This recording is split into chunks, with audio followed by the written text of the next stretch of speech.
Het jy al ooit gevoel jou lewe maak nie regtig 'n verskil nie? Dat jy net een van miljoene mense is en niemand sal regtig agterkom as jy nie meer daar is nie. Wag, want vandag se geskenk van Abba Vader gaan daardie leen permanent kom breek. Ons is besig met Numeri 6, Abba Vader se seën, en binne die seën is 6 Hebreëse woorde, 6 geskenke vir jou lewe.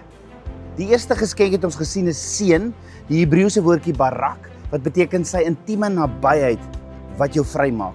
Die tweede geskenk was bewaar, die Hebreëse woord shamar, sy jaloerse beskerming wat jou nooit alleen laat nie. En vandag, die derde geskenk, die Hebreëse woordjie or.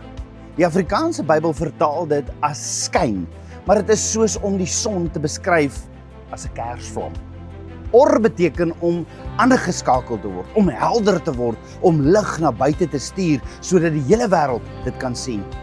Die eerste keer wat Abba Vader hierdie woord gebruik is in Genesis 1, waar hy die sterre, die maan, die planete skep, en hy sê, hulle is ontwerp om lig te gee op die aarde. Hulle is nie geskep om lig te versteek nie, hulle is geskep om te glinster. En dit is presies waarvoor jy ontwerp is, deur die ontwerper. Maar hier is die ding wat Abba Vader my geleer het, deur die eenvoudige solar lampie. As die lampie lank genoeg in die son is, skyn hy helder in die donker. Maar as hy hom lank genoeg uit die son hou, gaan sy lig dood. Die maan het geen vermoë om sy eie lig te skep nie. Die maan weerkaats net die lig van die son. En so werk dit geestelik ook, met jou en met my. Hoe minder tyd ons in Vader se teenwoordigheid en sy woord spandeer, hoe minder sal ons hom reflekteer. Hoe meer tyd ons by hom spandeer, hoe helderder sal ons skyn. Jy is nie die lig nie, maar jy is geskep om die lig te weerkaats. Yeshua sê in Matteus 5 vers 16, laat julle lig so skyn voor die mense dat hulle die goeie werke kan sien en julle Vader wat in die hemele is verheerlik.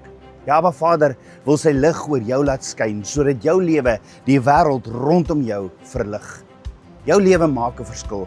Jy's nie hier per ongeluk nie. Jy's 'n draer van sy lig in jou huis, in jou straat, in jou dorp. Môre ontvang ons Abba Vader se 4de geskenk uit Numeri 6. Dit gaan oor wat jy regtig nodig het, maar nie wat jy dink jy het nodig nie. Ken jy iemand wat vandag voel hulle lewe maak nie 'n verskil nie? Tag hulle hieronder. Laat hulle weet Abba Vader het hulle geskep om te skyn.